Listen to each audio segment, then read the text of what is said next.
संसद में बुधवार को हुए हंगामे का सीसीटीवी फुटेज आज बाहर आ गया है, जिसमें सांसद हल्ला और हंगामा के साथ ही मार्शल के साथ उलझते भी नजर आ रहे हैं। सरकार ने इस पूरे मामले को गंभीरता से लिया और जांच के आदेश दिए हैं। वीडियो बाहर आने के बाद अब पक्ष और विपक्ष संसद की गरिमा को नुकसान पहुंचाने के लिए एक दूसरे को जिम्मेदार ठहरा रहे हैं।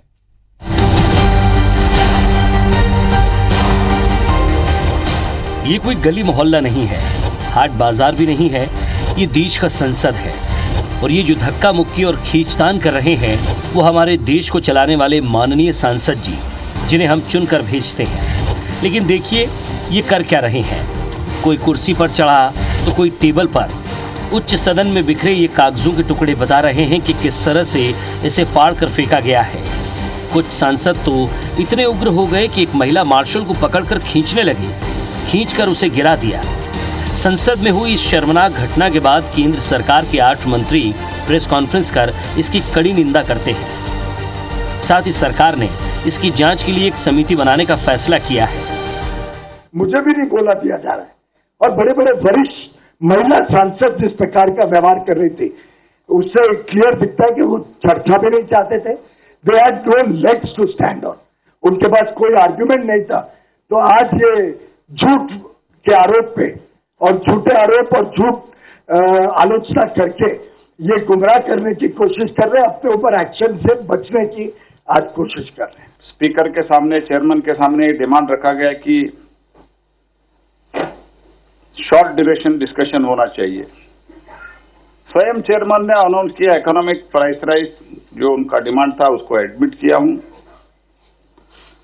कोविड का उनका डिमांड था, that was also accepted in the both the house. Agricultural का बारे में था, दैट वाज आल्सो एक्सेप्टेड। उग्र से अति उग्र होता चला गया। लोकतंत्र में कहीं हिंसा का स्थान नहीं है।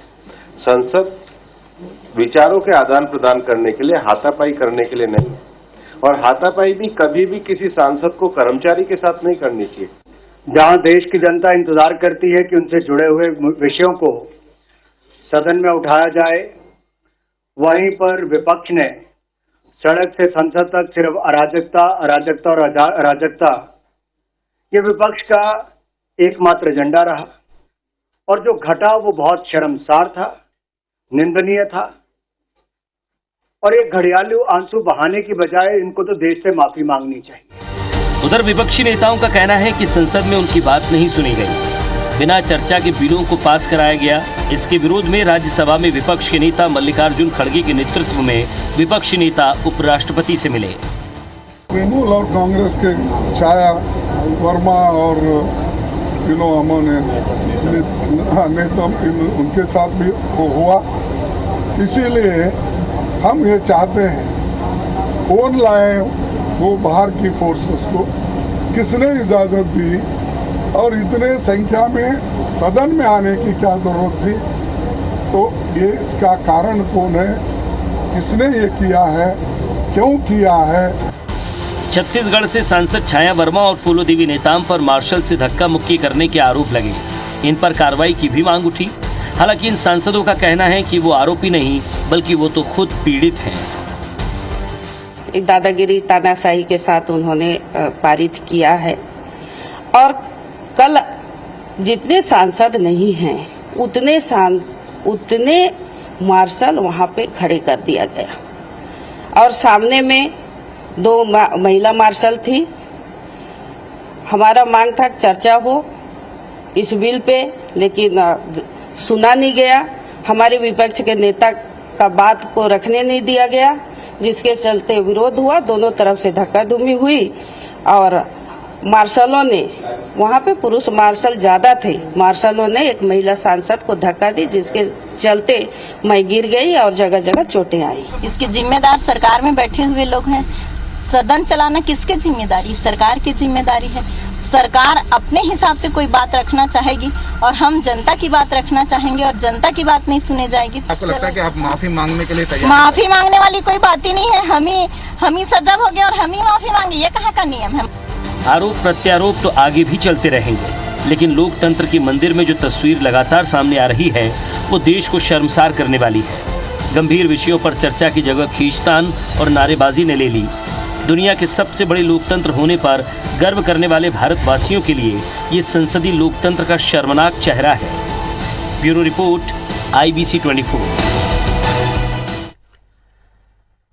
तो लोकतंत्र के उस सदन में जहां आप अपने क्षेत्र के जनप्रतिनिधि को चुनकर भेजते हैं, वहां अगर इस तरह की स्थिति बने तो देश में और साथ ही साथ विश्व में, जो कि सबसे बड़ा लोकतंत्र है, उसकी क्या छवि जाएगी।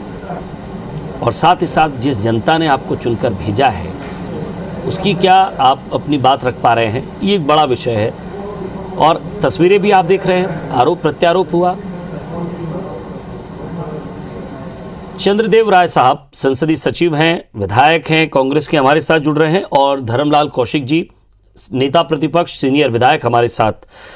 सबसे पहले मैं चंद्रदेव राय साहब आपसे पूछना चाहता हूं, तस्वीरें आपने देखी होंगी सोशल मीडिया पर, तमाम प्लेटफॉर्म पर ये तस्वीरें हैं और IBC 24 भी दिखा रहा है। मैं आपकी प्रतिक्रिया जानना चाहता हूं कि क्या विरोध भी हो तो विरोध का क्या ये तरीका आप उचित समझते हैं?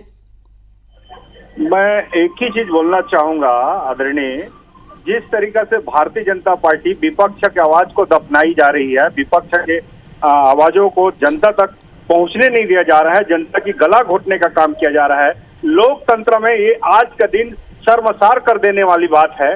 ये जितनी भी मैं निंदा करूं आज की घटना की वो कम है। जिस तरीका से हमारे राज्यसभा सांसद को मार्शलों द्वारा अटैक कराया जा रहा है, दादागिरी पूर्वक बिल पास कराई जा रही है, जिस तरीका से 3 काले कानूनों को पास कराई गई है, ये तो लोकतंत्र में आज का दिन एक काला अध्याय में लिखी जाएगी। मैं तो भारतीय जनता पार्टी के चुने गए जनप्रतिनिधियों को कहना चाहूंगा, जिस तरीका से उन्होंने लोकतंत्र को हत्या करने का प्रयास किया जा रहा है, लगातार जनता के साथ सौतेला व्यवहार किया जा रहा है, दादागिरी पूर्वक बिल पास कराई जा रही है हमारे राज्यसभा सांसदों के साथ जिस तरीके। जी धर्मलाल कौशिक साहब, चंद्रदेव राय जी कह रहे हैं कि आप लोग दादागिरी कर रहे हैं, उनकी सुनते नहीं हैं और उनके ऊपर अत्याचार कर रहे हैं, इसलिए उन्होंने अत्याचार का जवाब दिया है। देखिए, चाहे लोकसभा हो, विधानसभा हो, राज्यसभा हो, ये पवित्र सदन है जहां पर अल्प संख्या में होने के बावजूद उनकी सुनवाई होती है। बिल पास होना नहीं होना ये तो आपको मालूम है कि जिनकी बहुमत नेताजी जिस तरीका से जहां मार्शलों द्वारा विपक्षों को आवाज मुझे लगता है कि ये जा रहा है, सबको चर्चा करने का अवसर दिया जाता है, संविधान को जिस तरीके से कुचलने का प्रयास किया जा रहा है, ये क्या न्यायोचित है? बाबा साहब के बनाए कानूनों को जिस तरीका से आज दफनाया जा रहा है, क्या यह न्यायोचित है? आज हमारे राज्यसभा सांसदों द्वारा जैसा व्यवहार किया जा रहा है, क्या यह न्यायोचित है? मैं आपसे जानना चाहता हूं, क्या नारी शक्तियों के साथ ऐसा अपमान करना चाहिए क्या? मैं आपसे जानना चाहता हूं। नारी तो मार्शल भी थी। नहीं, जिस तरीका से बिल आप पास कराए जा रहे हो, क्या विपक्ष को अपनी बात रखने का, चर्चा करने का अधिकार नहीं है क्या? आप विरोध करिए, विरोध का क्या ये तरीका है? नहीं, हमको तो संशोधन चाहिए, हमारे नेता संशोधन चाह रहे, अपनी बात रखनी चाह रहे। आप गांधी जी को अपने पार्टी के प्रणेता मानते हैं, गांधी जी को आप अपनी पार्टी का मुख्य विचारधारा उनकी लेकर चलते हैं, तो क्या ये गांधी जी की विचारधारा है? घातक है आने वाले समय में। ये गांधी जी की विचारधारा है चंद्रदेव राय साहब? हम लोग तो गांधी की विचारधारा में चलने वाले लोग हैं। एक गाल मार खा लेंगे, दूसरे गाल को भी देने वाले लोग हैं, अहिंसावादी। चलिए, मैं आपने अपना जवाब दे दिया, मैं कौशिक साहब से जानना चाहता हूँ। जी देखिए, ये पवित्र सदन में सभी को अपनी बात रखने का अधिकार है। जहां तक बिल पास होने का है, जिनकी बहुमत है, बिल पास वैसी हो जाती है। चर्चा करने का, उसमें भाग लेने का इसलिए विधेयक लाया जाता है, संशोधन लाया जाता है कि आप चर्चा में भाग लें। और चर्चा में भाग लेने के बाद में विरोध जहां तक जताने का है, हम लोग भी यहाँ अल्पमत में है। हमारा काम है, यदि विरोध जताना है, नहीं सुन रहे हमारी बात को, तो बेल में जाना और बेल में जा करके अपने बात को रखना है कि भाई हमारी सुनवाई नहीं हो रही है। लेकिन बिल को लेकर के फाड़ना, धक्का मुक्की करना, मैं समझता हूँ ये प्रजातंत्र के लिए गलत दिवस है। और जिस प्रकार से कांग्रेस के सांसदों के द्वारा अभद्र व्यवहार किया गया है, केवल इतने नहीं है, उनके खिलाफ में तो कार्रवाई होनी चाहिए, मैं ये कहना चाहता हूँ। क्योंकि जो वहाँ के राज्यसभा के जो हमारे सभापति हैं, हमारे जो उपराष्ट्रपति जी हैं, यदि उनको रोना पड़े और रात भर नींद न आए इस बात को लेकर के ये कैसे लोकतंत्र है? और ऐसे यदि लोकतंत्र चलेंगे तो निश्चित रूप से ये कलंकित करने वाला काम है। कम से कम कलंकित मत करे, अपनी बात को मजबूती के साथ से रखे। जी, मैं ये कहना चाहता हूँ। एक राय और लेता हूँ चंद्रदेव जी से। चंद्रदेव जी, अगर मान लीजिए यही स्थिति विधानसभा में होती, छत्तीसगढ़ विधानसभा में होती और विपक्ष ये करता, तो आप क्या कहते? देखिए, हमारे छत्तीसगढ़ में ऐसा हो ही नहीं सकता। ये कबीर की धरती है, बाबा गुरु घासीदास जी की धरती है, ये शहीद वीर नारायण सिंह की धरती है, यहाँ संत महापुरुष। मतलब आपको विपक्ष पे पूरा भरोसा है कि ये इस तरह की गैर जिम्मेदाराना हरकत नहीं करेंगे? देखिए, यहाँ भारतीय ये कौशिक साहब, देखिए आप पर कितना विश्वास है।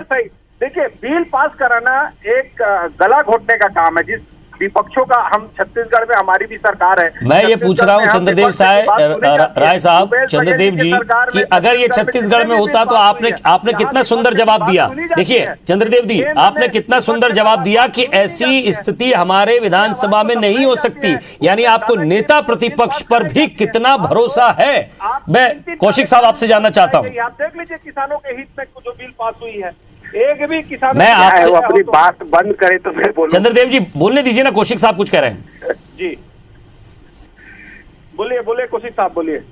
देखिए, जिस प्रकार से छत्तीसगढ़ में भी जो बिल यहाँ पर लाते हैं, हम लोग तो प्रयास करते हैं उसमें चर्चा करें और जहाँ गतिरोध होता है अपन विरोध भी दर्ज करते हैं। मैंने कहा कि ये सबसे बड़ा पवित्र मंदिर है। आप झंडा लेकर के, डंडा लेकर के सदन के बाहर तो हमला करने का अधिकार है। जिनके एक भी सदस्य नहीं है, बहुमत नहीं है, उनको भी हल्ला करने का अधिकार है। लोकतंत्र में जो अधिकार आपको दिया गया है, जो विशेषाधिकार आपके पास में है और जो विशेषाधिकार आपके पास में है, सारे विषयों पे आप चर्चा करें। मार्शल के सहारे उससे भागना क्यों चाहते हैं? और विपक्ष देख रहे हैं, दिल्ली में लगातार विपक्ष भाग रही है। इतने बड़े बड़े मुद्दा है, लेकिन किसी चर्चा में भाग नहीं लिए, केवल हल्ला करते रहे। और इसका मतलब ये हुआ कि आपके पास में चर्चा करने के लिए कोई मुद्दा नहीं था। आप लगातार हल्ला करके गतिरोध उत्पन्न करते रहे। और आज महत्वपूर्ण देश के सामने में बहुत सारे विषय थे। कोरोना को लेकर के विषय था, उसके अलावा अभी खाद बीज के पानी को लेकर के विषय था। सर, जो वेल में हुआ ना सर, जो वेल में हुआ, उस बात को शायद पक्ष और विपक्ष अंतर्मन से समझे और ये कहे कि ये वो सदन है, ये वो पवित्र सदन है जहां जिसकी गरिमा और लोकतंत्र की गरिमा, या ये कहें कि लोकतंत्र को बनाए रखना जिसके लिए आप लोगों को भेजा जाता है, उनको तो कम से कम इस तरह का अनुचित व्यवहार नहीं करें तो ही अच्छा होगा। बहुत बहुत शुक्रिया आप दोनों का हमारे साथ जुड़ने के लिए और बातचीत के लिए।